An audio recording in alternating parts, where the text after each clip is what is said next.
pillars of any deal. It's like the market, the borrower, and the deal. You got to understand all three of those things really, really well to feel good about any specific loan, in my opinion. Anyway.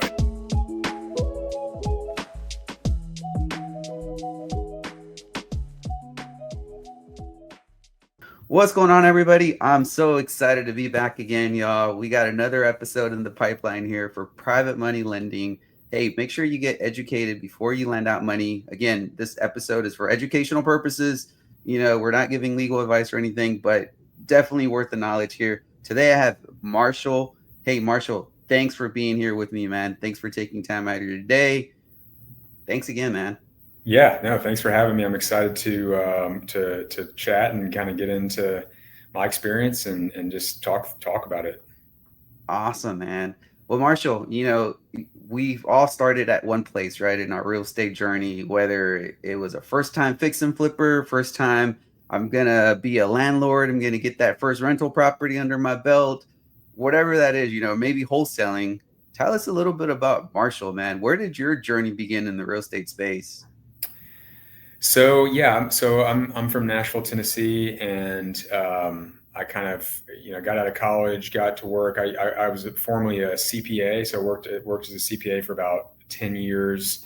But I'd always kind of had an interest in real estate, and I kind of, while I was working in that role, I bought my first house. Kind of did I guess looking back, I would kind of call it somewhat of like a long-term BRRRR strategy. I didn't know that term at the time, but it was definitely needed a full rehab. So we kind of bought it. This was like right at really probably looking back, probably the bottom of the great financial crisis. So this is like I bought it in January of 2009 and it was a small house, needed a full rehab. I ended up living there. It was my first house, my wife and I, that we kind of started out in. And then kept that going. We lived there for a few years, moved into a second property that we lived in and kept that one as a rental for a few years. Then we sold that and kind of flipped that money into I actually look back at that property as like a pivotal shift that I can trace money that came from that property into like so many other future rental properties. And so it's like looking back, that is actually like that first property I ever bought really catapulted me ahead. And that's been now, I guess, 16 years ago. But that was that buying that property like started so many things that we can kind of get into, but it's kind of funny how that first one really was the beginning of like a lot more future into real estate. And so that was kind of my beginning, my first real estate purchase, which kind of led into kind of like, as the national market grew, I kind of went from that house to my second house where I built a garage in the back that had an apartment above it. And so I rented that, like right as I was building that, Airbnb was becoming, that was the early days of Airbnb, And so I started hearing about that as I was building this thing. I'm like, oh, that sounds interesting. I'll try that. And so I built this little studio apartment behind my house and we started renting that out on Airbnb. And it was like insane, the demand. Wow. I still remember like the first day having that thing online and just getting blown up. Like I didn't know anything about it at the time. I was just overwhelmed with like interest and bookings and everything. And that actually then catapulted a whole nother thing where from that property, I had bought a second condo shortly after that was just down the street from us and started on Airbnb on that one. And before I knew it, in the next like the next year and a half to 2 years from there, I had those two properties and three other ones going between me and my now business partner. And I got to the point where I was like going through a tax season as a CPA, and I was like, I can't do both anymore. I like had too much going on here, and so I was like, I got to make a decision what I'm doing. And my now business partner has been a realtor here in Nashville for probably 20 years or something at this point, and he was already doing that. And he had some projects he was about to start selling for a developer. And he's like, why don't you get your license? You can come help me sell these properties. You can also kind of be doing this kind of these Airbnb things. And so I did that. It was in June of 2014. I left my career behind and jumped into the real estate world. And it was kind of like just full gas on that world. And so I was kind of doing a little bit of sales with him, and this Airbnb thing, that was kind of in the early days where it was like, it was just like full force. And that was growing really fast, right? That world was. And that actually, the property that we were selling, that I was selling, helping him sell, was this like old apartment building that had been converted into condos, and they were kind of being bought for Airbnbs. And so we were selling those. We ended up buying the last 7 units of this 46 unit building. Wow. And doing Airbnb with those. And then like from there, the next like 18 months, we went from that to I had like 20 something units where we were doing Airbnb with all of a sudden. And that like, yeah, it's kind of a crazy ride, honestly. The next like the first like 4 years of my being self-employed year was like a roller coaster ride. Where we had the sales going, we had these Airbnbs, and it grew to kind of between there and like kind of before the pandemic. So the kind of the era pre-pandemic, it grew to, I don't know the exact number of units, but we probably had 100 units we were managing here on Airbnb. Wow. Pre-pandemic. And then that hit, and that was its own roller coaster, Right. And we had to kind of survive that whole era, and kind of just, that was its own roller coaster of a ride, where we're just kind of keeping things rented as we can, and kind of just keeping things alive. And then basically, I remember March 2020, it was just like everything just drops off a cliff. Yep. And really, like, we had to survive until March 2021, and things kind of like started back up from the short-term rental standpoint. And so that's what we did. We kind of survived through that, and came out on the other side. And so we still have that management company today, where we're managing like 200 100 on Airbnb. Wow. That's like not 200 separate properties. There's multiple properties that have multiple units in it, but yeah, we're still doing, that's all here in Nashville, Tennessee. And so we've got that running. We've got a team of people that help us we do everything for guest relations and turnover of those, and cleaning and maintenance and all the tax. Do y'all also help them with the acquisition of the properties? We can. It just kind of depends on how they come to us. So yeah, we can help with that. It's really just all in kind of like full spectrum. One-stop shop for short-term rentals. Right. So that's been now going. And this year is actually our 10-year anniversary of that company. Wow. Kind of officially. That is awesome, man. So yeah, it's kind of a cool year for that to be happening. So that's been kind of a wild ride for different reasons. And then separately from that, we've also just invested in real estate along the way. And so we have, at some point in that time, I think probably actually pandemic thing really kind of was so volatile. It's like, okay, well, we gotta look at some more stable assets, like that aren't as volatile as like a short-term rental. And so we actually, right before the pandemic, and then kind of more aggressive with this during the pandemic, started investing in mobile home parks.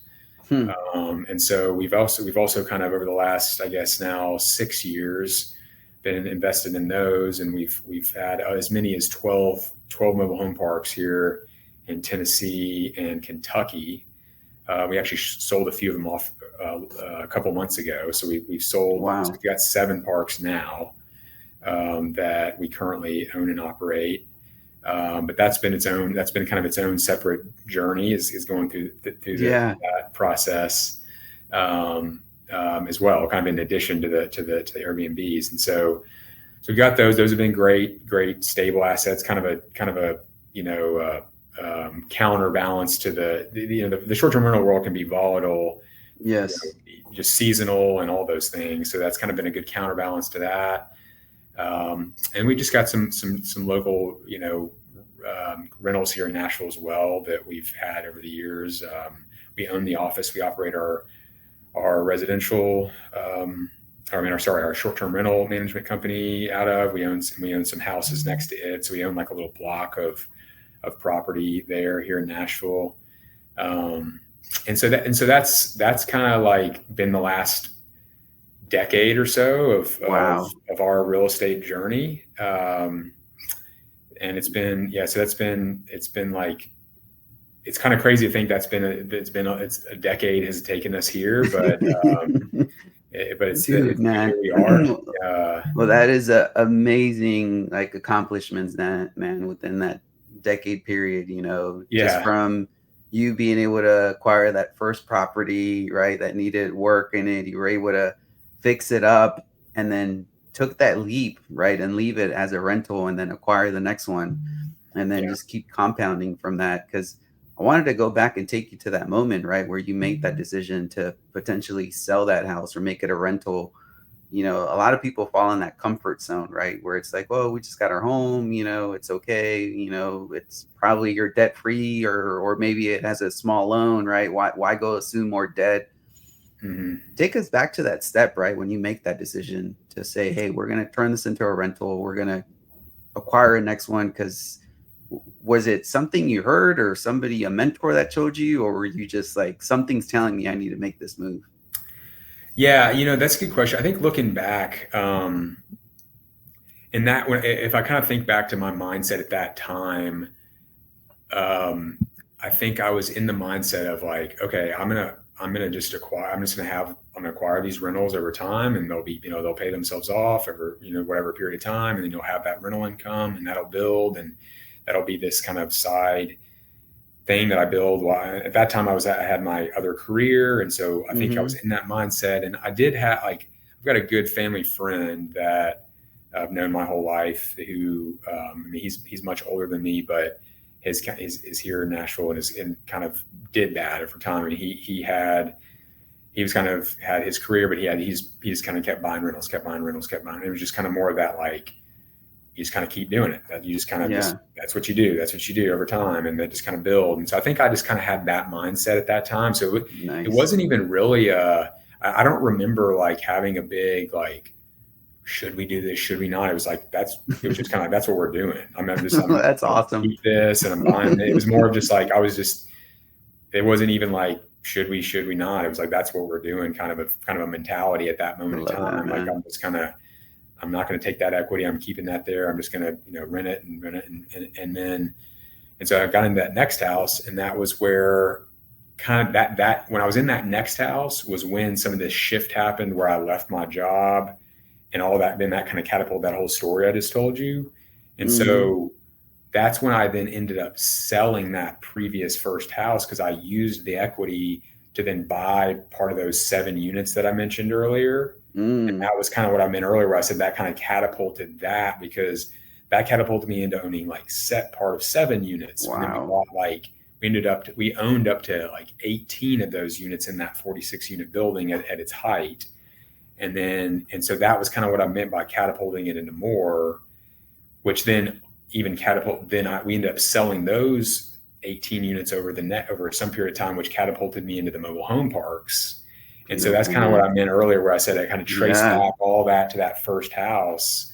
And so over time, I think that mindset shifted a little bit into like, okay, well, yeah, you can kind of keep buying, but you can also kind of then flip into bigger stuff too, right? Like, and I think that was kind of a mindset shift at some point in that journey, where you don't only just buy, you can kind of strategically make decisions along the way into like, if you see a better opportunity, I guess. Yeah, dude, man, that was so well played, man. You already had like that checkers move. Yeah. Chess move, not checkers, chess. Right. I mean, I think that was kind of like along the way, learning from, a couple partners, like, you just seeing some people make some moves and taking things, you taking bits and pieces from different people along the way. They're like, okay, that makes sense. That makes sense. And then, I mean, I will say, the national market's been a great market to be in the last 10 years. I don't want to act like it was just all me making. There's definitely been appreciation along the way that I've Yeah, taken advantage absolutely. of and all that, so that's definitely you know, a lucky thing that I've And being able to been able to manage play a those part of. waves though, right? And Yeah, being yeah, able to yeah. manage those waves, right? Because I mean, when that pandemic hit, it Mhm. affected a lot of investors, right? They lost a lot Absolutely. of, so being able Yeah, to manage absolutely. that, overcoming that, having strategic, or at least being able to have that partner that potentially between both of you figured out how to Yeah. overcome that was huge. Yeah, yeah, definitely. So there's multiple factors at play there. It's like there's some luck in terms of just the market, but there's also, yeah, I agree with you. You have to make certain moves when you see them available, um and yeah, that certainly the volatility of that short-term rental world and then the whole pandemic stuff. I mean, there's a lot there to navigate, and it's definitely been a lot of learning experiences to take away from. I mean, just so many things there that Man. I've learned along the way, whether it's like real estate investment or business operations and just personal finance and managing your life well, that you can kind of make certain decisions. So there's so many things there that I've learned along the way that have been invaluable. Awesome, man. So going from that small, single family home to now owning mobile home parks, at what point did Marshall decide to go into the lending space? Along these steps, did you start bringing in private money lenders, or did you yourself become a private money lender? How did that transition work? Yeah, so I think no, we didn't really ever utilize private money lending for ourselves. We did utilize some partners, like we brought on some just people we knew in our personal lives they kind of partnered with us on some purchases, but they weren't really lenders; they were more partners. And so the private money lending, that's been about, so our first, I kind of got turned on to that like last summer. I can't remember exactly what got me turned on to it, but I think I got kind of just interested um, in just, I'm always kind of looking like, what's a new way, what's a new thing. I mean, that's kind of in the mobile home park world. It was like, Mm, I kind of something sparked my interest, and I started kind of like just learning more about it, kind of dive deeper into it and see if I like something. And something, I don't know if I was listening to an interview or reading something that sparked my interest in the kind of the private money world. And so I just started delving deeper into it last summer, and to the point that it's actually this month is a year. Was when we did our first private money loan, was in August of last year. And so it was just kind of like it was kind of the first. I don't know if it was like kind of July of last summer that I started delving in and learning more and kind of get involved in some of these groups and networking and just kind of getting the ball rolling, to the point that I think it was August 4th of last year was when we did our first loan. And so it's really just been we're about a year in on it that we've been doing it, and it's been a great. I think what I've found is um, that our experience has like really helped us. It's really just helped us like in this private money world, just our experience in real estate, just being able to kind of talk about deals and analyze them, understand understand kind of people in there and the deal, like just understand the world and kind of delve in fairly quickly, I feel like has been really helpful. So that experience has like really driven us to kind of be able to dive in fairly quickly. And so, I was looking at this actually last week. So like through last week, I guess we funded and closed on just over $1.2 million in loans, since from like last August through last week. And then we currently have out about 2.7 million in current loans that we're doing right now. That is amazing, man. Look at that growth. Yeah. And I think, you mentioned something important, right? All your experience that you had accumulated, you knew what to check for, right? As far Yeah. as when you're giving out a loan, how to structure your loans, how to ensure that your capital secured on these type of loans. Um, that is such a huge win, right? Because a lot of private money lenders that want to get into that space are sometimes new to real estate, you Yeah. know, investing. So they don't have that knowledge of what actually goes behind a project, or, how can an investor potentially over leverage on a deal and stuff like that. Um, what are some of the types of deals that you're currently funding or your team is currently funding? And, maybe walk us through an example on how you're structuring those. Yeah, I mean, I would say what we have, the majority of things we've done, I guess, are well, it's a little bit of a collection of things. I mean, we've got a couple partners that are buying homes, that are pretty like run down shape, and they fix them up and then they refinance and hold them as rentals. And so Mm-hmm. we're kind of coming in on the front end, funding the purchase, funding the rehab, on those, and then they're kind of getting like a DSCR loan, and then kind of, we're kind of getting refinanced at that point. And so we've done a number of those deals, with a Nice. couple different, operators over the last year. And then we've got a couple of people that are in kind of the pre-foreclosure space. So they're kind of finding different deals in that world where they're either helping somebody through that process, or like kind of getting them out of that process, and then kind of taking over their home in different scenarios. And so we're funding, those in different ways, whether it's, like a rehab and then sell, or it's a more of like, it's not as much of a rehab, it's more of like kind of a cleanup, and it's a more Mm-hmm. like kind of then selling it to maybe a flipper. So they're kind of doing some deals like that. We funded a number of those types of deals.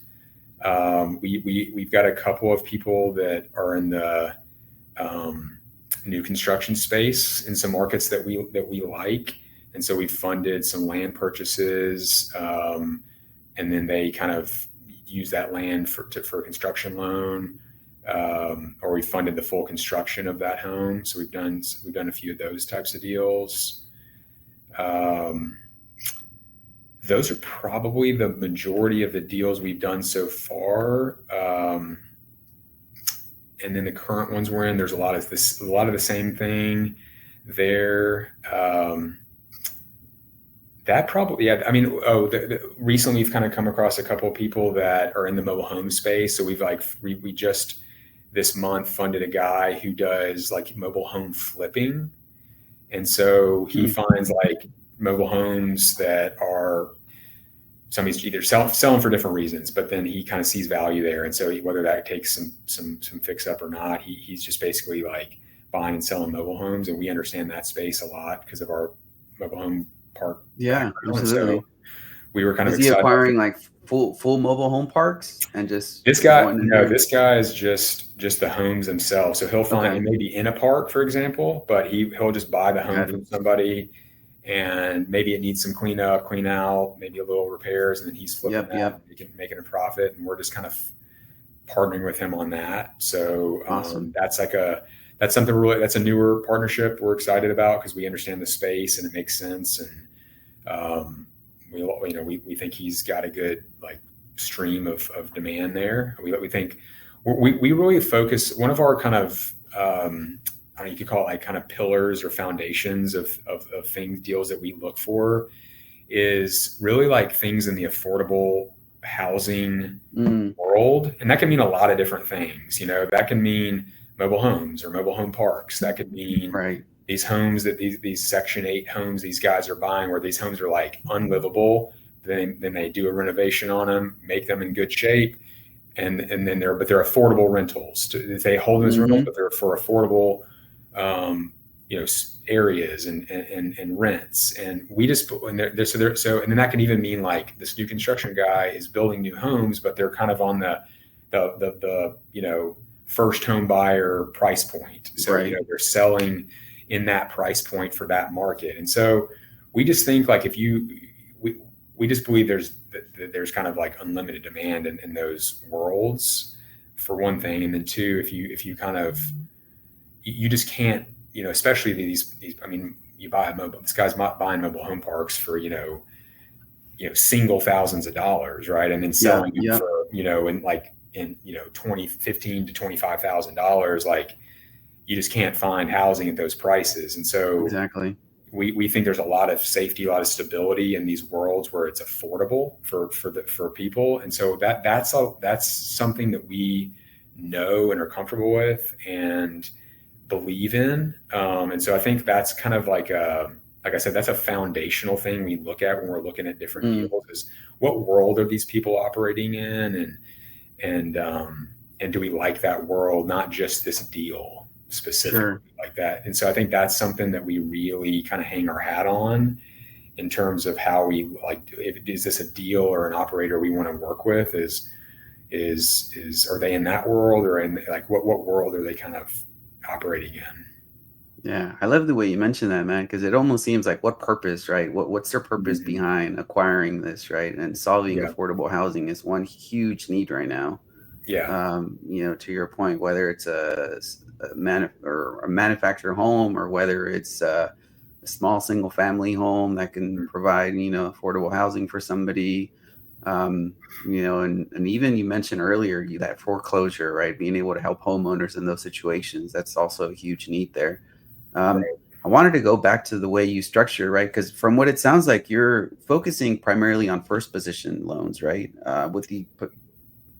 That's right. That's right. You're right. Yeah, we do. We've done a few we've done a few loans where we're in second position, but it's the vast majority have been first position, and the ones that have been second have been a lot. There's been a lot of either like we've done a bunch of deals with this person, we kind of understand what they're doing, and have maybe some additional collateral. There's a lot more, like when we do a second position, there's a lot more kind of to that deal, so to speak. I guess that's, to put it that way. It's not just like, oh yeah, here you go, here's some money in second position. It's like we understand that person, we understand the market, we understand the deal they're doing. We've done deals with them. There's maybe extra collateral. There's a lot more to that if we've done a second position. So yeah, I would say 90 something % of our deals have been first position. Yeah. And just for those tuning in, right, and maybe this is your first podcast you're checking out and you don't know what first position, second position are, those are the liens within that property. So in the event that Marshall and their team wanted to foreclose on the fix and flipper or operator for whatever reason, they would be the first ones to get paid. So it's super important to be, understand that first position, second position, potentially third position, because that's how secure your capital is, and that's what smart lenders do when it comes to lending capital. Know what position you're in.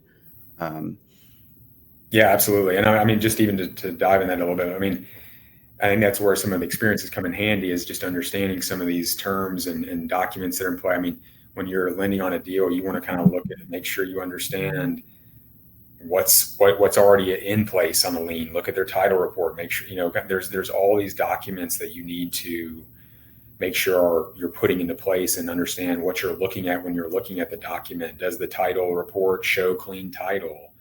Where are you listed as a lien holder when you look at like a mortgage or a deed of trust, depending on what state the property is in? Who are the owners of the property? Or is the person that you're lending to the actual owner of that property?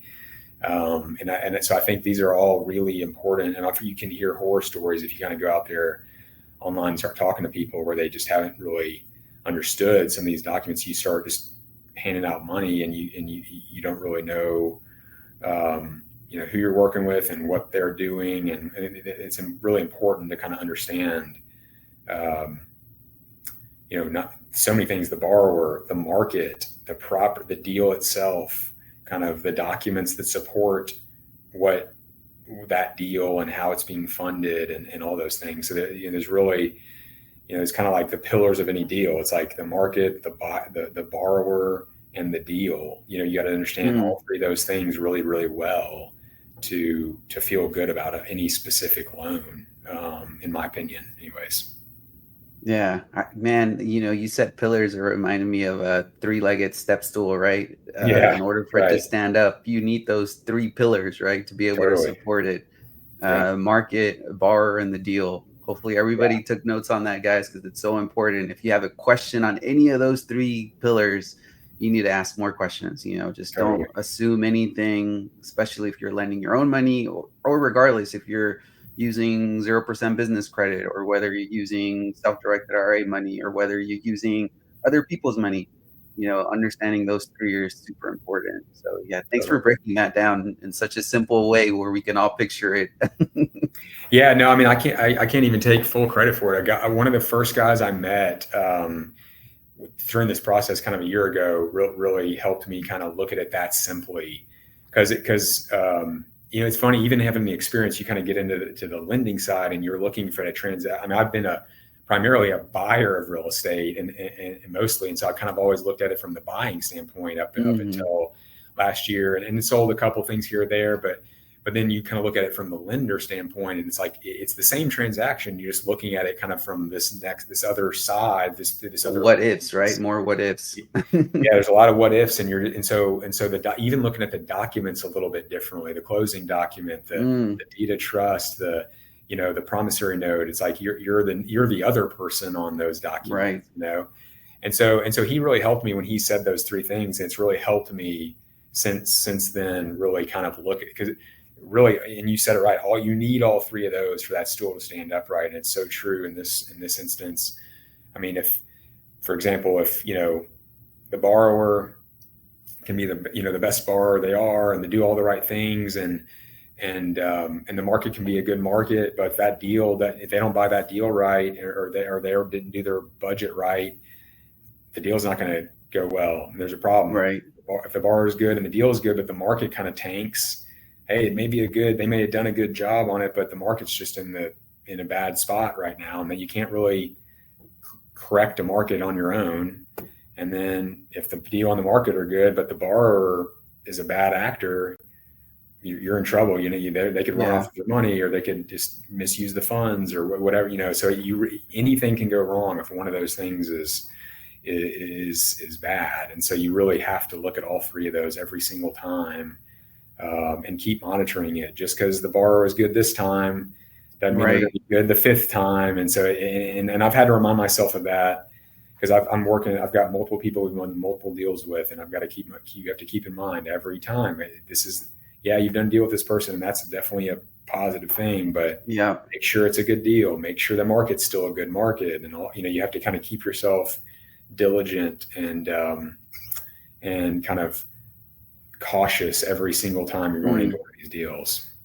Yeah, that's so true, man. Because I've heard stories where people have done 3-4 deals with that same person, and then on that fifth deal, maybe that person over leveraged too much. And if you don't catch that, right, if you don't do your due diligence, just because you've trusted this individual for those amount of deals, you're going to miss that, right? Then you're digging yourself a hole right there. That's right. Exactly. So yeah, yeah, I don't know. That's one thing I have learned in the last year is that you have to it's easy to kind of get comfortable if you're not constantly reminding yourself of that fact. So it's definitely something to take away, to remember, keep in mind over time. Is like you just have to stay cautious and stay diligent in when you're kind of analyzing deals. Man, well, guys, hopefully y'all are taking notes. Please, this is amazing knowledge that Marshall's sharing with us, guys, because he's been doing it for a bit, y'all. And then even though he's a new lender, he has all that experience that has been able to help him transact over, what's that now, $2-3 million worth of private money capital. Yeah. I mean, I guess total loans we've put out now would be like right at $4 million over the last year. That's amazing.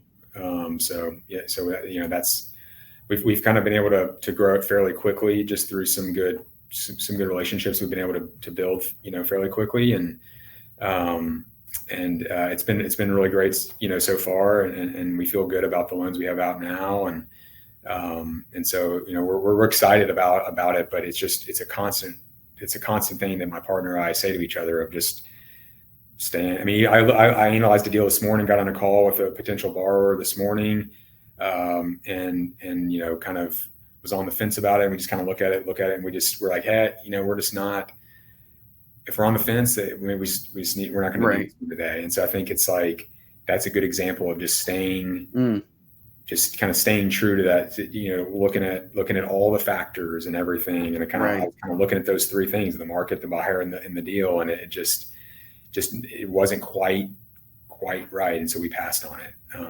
So yeah, it's important, man. You mentioned you already have like a SOP, right? Standard operating procedure in place when it comes to your lending, and if those three pillars, something's off on those, then yeah, you're not going to lend outside those pillars that you've already created within your business, right? Right. And once you get into the lending space and you become a private money lender, you have to treat it as a business, right? To make sure that you're protected.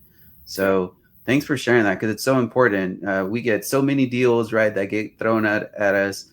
And you have to be able to vet it by those three pillars, guys. It's actually just that simple, right? Now there is a little bit more intrigues when you start diving into how to vet the borrower, how to vet the deal, right? How to understand the market. But if you just keep it at that high level, your success ratio on private money lending is going to be amazing. Totally agree. Marshall, how can I value your time, and I'm so grateful that you're taking the time to connect here with us and sharing your knowledge about private money lending. Tell us, a story or like a deal that came to you and your partner, and you guys just looked at each other and like, what is this guy doing? It's a good question.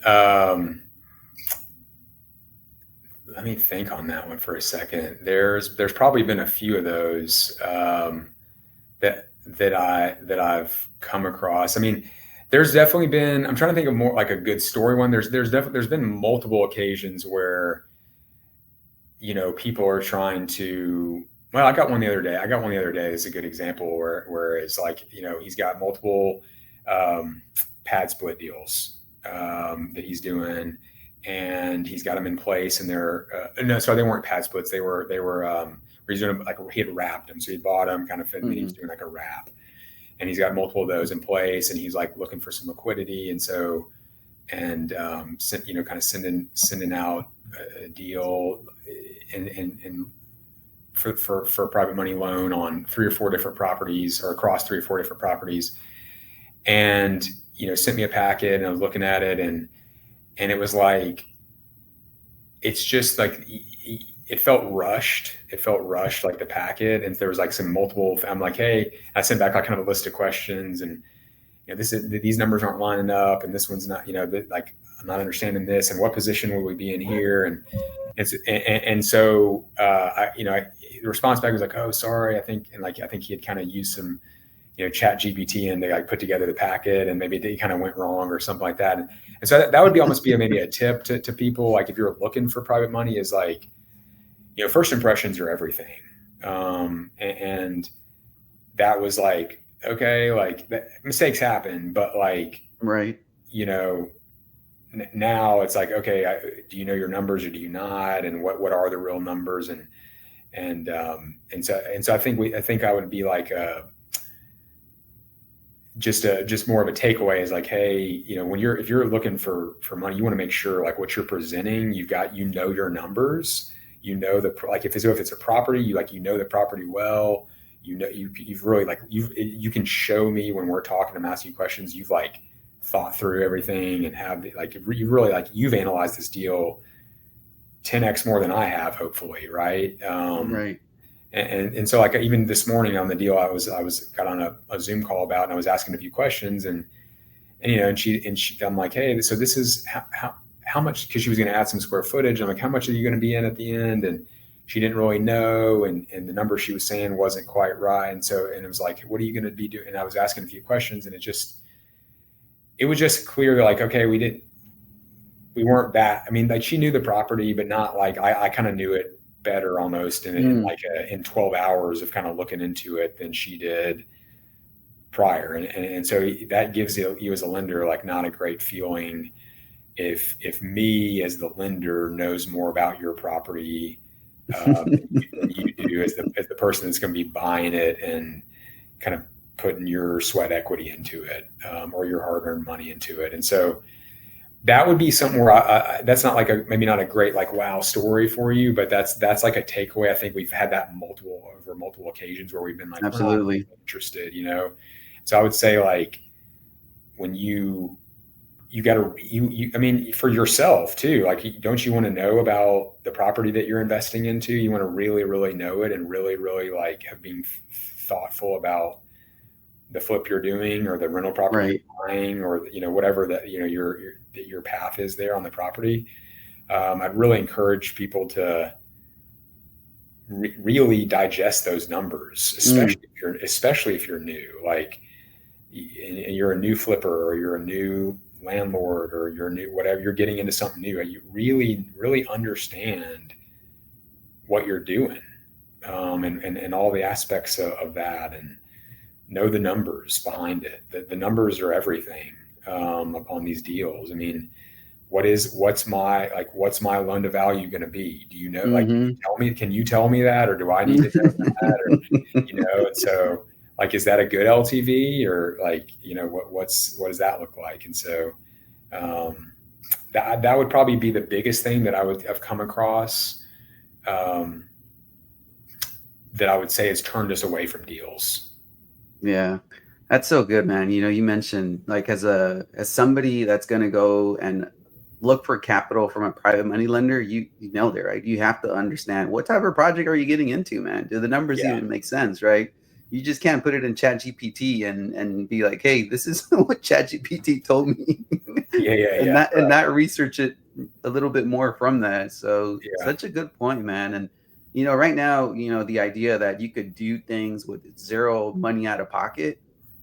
Yes, that is true, but people are not going to lend on a deal if there's not equity or there's not cross collateral. Marshall mentioned it earlier, right? About, hey, we'll do second position, but there has to be enough cross collateral. There has to be more to this than just these are the numbers, right? Because there's this big thing going on where, yeah, hey, I'll acquire this property and come zero money out of pocket. It doesn't work like that, right? So those are the types of deals that probably you get a lot of too, right, Marshall? It's like, hey, I'm acquiring this subject to deal and I need this much of entry money. Yeah.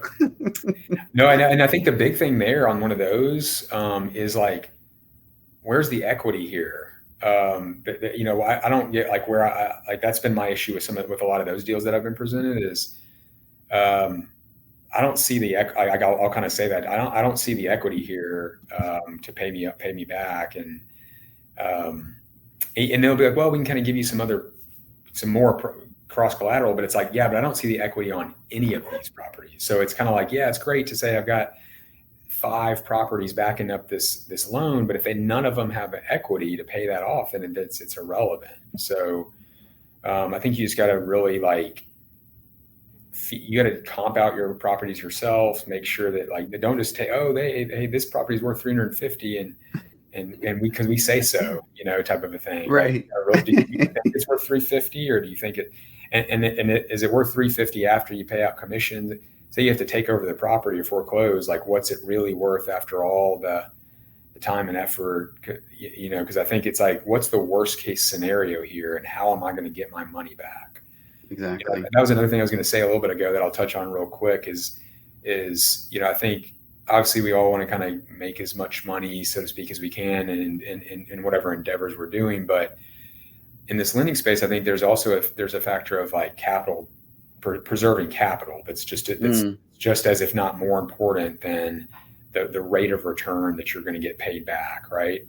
And so I want to know how I'm getting my money back. If I'm going to give you money, how am I going to get it back? And not just, you're going to pay me some huge rate of return. It's like, that's great, but like, also, am I going to get, like, is this deal going to go south and I get nothing? And so I think I'm just as focused, if not more, on how good do I feel that this deal is going to go well and I'm going to get my money back, not just whatever X percentage points these people are paying on the deal. I think those are I would actually put the capital preserving ahead of the rate of return you're getting on it. Absolutely. If you lose your money, it's like, Yeah. Game over, right, on that money, right? So I would kind of encourage to keep that piece of it in mind when you're looking at deals. Feeling good, going into that deal, it's like, okay, if this deal goes south, here's the path. I feel good about this path of getting my money back. Yeah, man, that's so important, man. Just for sharing that, because it's like at the end of the day, right? Yes, we want to make money, but we don't want to lose money. Yeah, I mean, it's and like you can't go broke. You can't go broke like keeping your money, right? I mean, it's like right. It's even if you make just a little bit of money, you get your money. It's like, all right, you can kind of you can survive to play another day, type of a thing. And Yeah, so reset. Yep. Right. I'd much rather have those types of deals than the one that you can kind of brag, oh, I made, some crazy percentage on this deal, but it was like a roller coaster ride and it barely squeaked by, type of thing. I'd rather sleep well at night, feeling good about the safety of my money over the course of time than shooting for the stars on the rate of return on any given deal. Right. Yeah. I completely agree with you, man, on that. Because there's in the communities we belong part of, there's some people that say, hey, we'll give you like 15% flat return or 20% flat return on this money, and people will jump on those, but those are roller coaster loans that you could potentially not get your money back. So yeah, you just have to vet each deal and make sure you understand what position you're in. I mean, it's some of those deals can be good. I'm not saying that like to stay away just because it's have a higher rate. Like you can find some good deals in any world or whatever. You just have to be conscious of those things. Yeah, and going back to the 3 pillars you mentioned, right? Hey, if those 3 things check out, thumbs up, man. It's a great deal, right? So to your point, there are deals out there that can give you great returns. Yeah, man, Marshall. Well, man, again, thank you so much for taking time out of your day, for family, friends, and business to spend time here with us and learn a little bit about how you're running your lending business and give us some pointers about how to be safe as lenders. Marshall, where can people connect with you, man? Where can people bring you deals? Where can people learn more about what you're doing? Yeah, I mean, probably best place. I'm in the Subto group, the Gator lending groups. I'm in both of those. You can find me there. Those are probably the best places to connect with me. And yeah, I'd love to meet anybody that's interested in talking more. Bill, I mean, really, what I say to anybody I'm starting to work with is we're looking to find people we can kind of build longer term relationships with that are in a certain sector doing their thing, and we can kind of be a cog in their business wheel and just help kind of propel them forward. And so that's really what I would love to connect with anybody about is if you've got a need for that cog, let me know and we can kind of talk more. Awesome, man. Well, I'll definitely put your Facebook. Could they connect with you through Facebook? Yeah, Facebook. Put your Facebook link below. Yeah, awesome. Yeah, definitely. Awesome, Marshall. Hey, we'll appreciate again your time, my friend. Thanks again. Thank you, everybody. See ya to the next one. Peace out.